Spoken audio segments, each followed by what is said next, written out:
Kami ini para pengacara, tapi bukan pengangguran yang banyak acara. Kemudian asas-asas hukum dan unsur pidana. Ya, kita tahu bahwa asas hukum itu ya tentang perbuatan.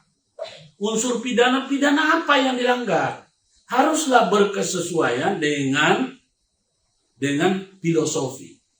Ya, filosofinya itu orang dibawa ke pengadilan apa?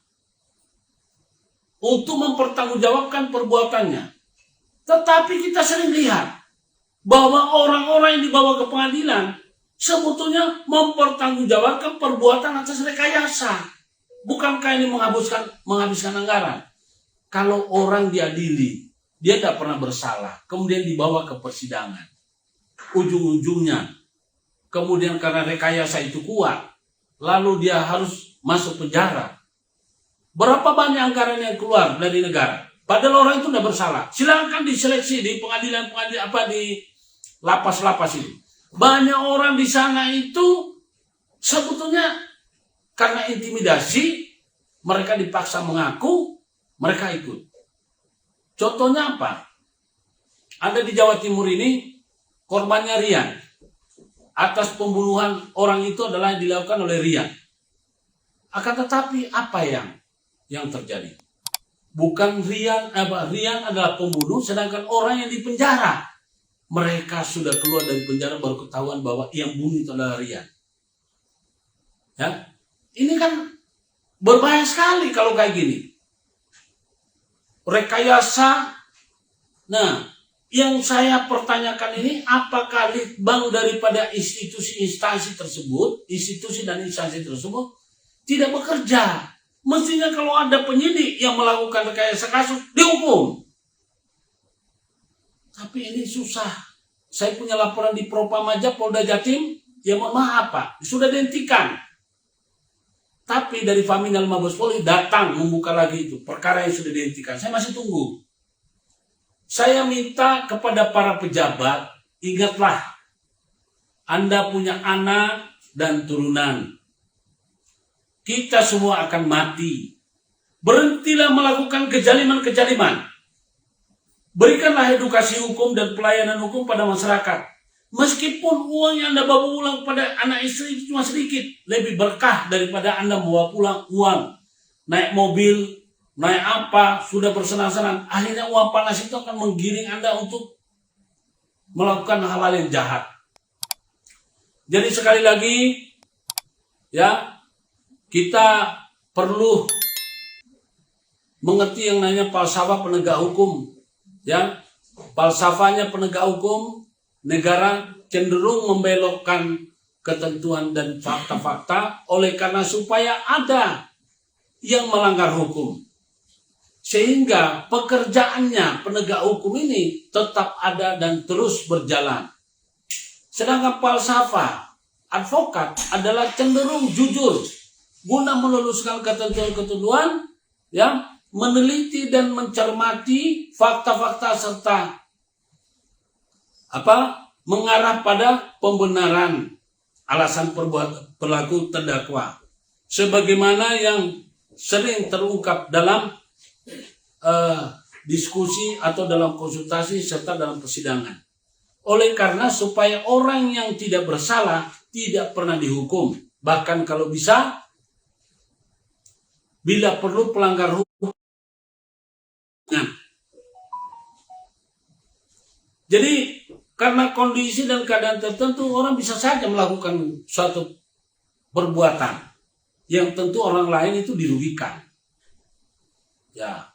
Tetapi kan ada juga alasan pembenar bagi orang yang melakukan itu, ya, dengan terpaksa dia melakukan itu. Sehingga di situ kita harus equal.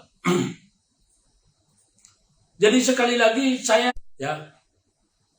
Kemudian hakim yang satunya, ya mohon maaf, semoga dia bisa bertobat sebelum ajal menjemputnya. Sudah jelas mereka melakukan rekayasa. Sampai hari ini kami berproses hukum itu karena mereka. Mudah-mudahan pelapor ini ya juga, Tuhan kan tidak pernah tidur. Ya, kita lihat saja pekerjaan Tuhan. Ya, jadi sekali lagi saya ingin menyampaikan kepada kita semua, serba-serbi dari menjadi pengacara atau advokat selaku pejuang kebenaran di firma hukum Mahkamah Kebenaran. Terkadang kita membela orang yang dituduh melakukan kesalahan, tetapi kita juga terkadang membela, membantu orang-orang yang dijalimi orang-orang yang dituduh melakukan kesalahan. Maksudnya pelaku dan korban. Ya, kami di sini hadir untuk membantu masyarakat menyelesaikan permasalahannya. Kalau bisa, tidak perlu berlanjut ke pengadilan negara, tapi selesaikanlah melalui pengadilan alternatif Mahkamah Kebenaran. Hanya di Mahkamah Kebenaran ada pengadilan alternatif. Ya, saudaraku sebangsa dan setanah air, pengacara di Indonesia itu banyak, tapi tidak semua pengacara bisa membantu Anda menyelesaikan masalah. Bisa jadi sebagian pengacara itu justru menambah ruwet masalah Anda. Nah, bagaimana caranya untuk mengenali mereka? Belajarlah, lihat dari rekam jejak. Di Google sekarang ini banyak sekali nama-nama pengacara. Jadi asalkan Anda sudah dapat kartu namanya, klik, googling pengacara ini, nanti akan muncul. Nah, kadang-kadang ada salah, ada namanya yang sama. Kalau pengacara Guntur Alaremba insya Allah cuma satu. Tapi pengacara Budi Santoso, Adi Santoso, Heri, Herman, Yanto, apa segala macam banyak. Ya, nah saya tidak bisa mengatakan ini. Kemudian jangan Anda merasa bangga karena punya saudara pengacara, punya saudara jaksa, hakim atau polisi. Jangan. Karena kalau Anda memang punya masalah, maka saudara tidak bisa memberikan jaminan dia akan selalu membantu. Untuk itu, kalau Anda memang perlu, lebih baik Anda punya legal pribadi. Legal di mana yang bisa membantu Anda dengan komitmen. Jadi bukan karena persaudaraan, bukan karena pertemanan, tetapi karena ada memang klausula kesepakatan, perjanjian komitmen yang dibuat oleh Care Law Protection untuk menjadi legal Anda sesuai dengan batas waktu kesepakatan. Mau 2 tahunkah, 5 tahun, atau untuk selamanya. Jadi dari mimbar Mahkamah Kebenaran saya menyampaikan kepada Anda atas nama Proteksi Perlindungan Hukum Mahkamah Kebenaran, saya Guntur Alaremba, aktivis penggiat hukum pejuang kebenaran. Ya, kami selalu siap menerima masukan dan pertanyaan Anda.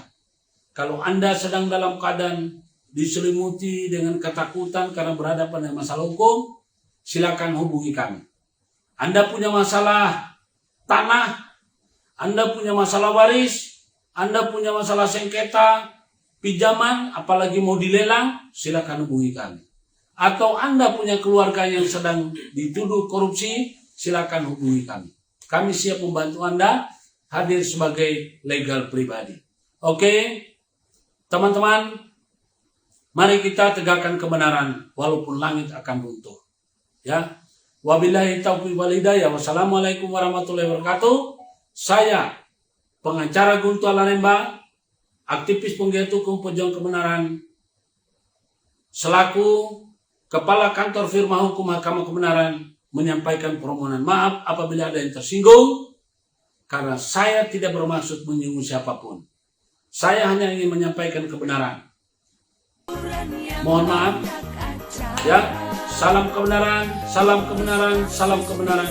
Equality. Urus kasus di sini.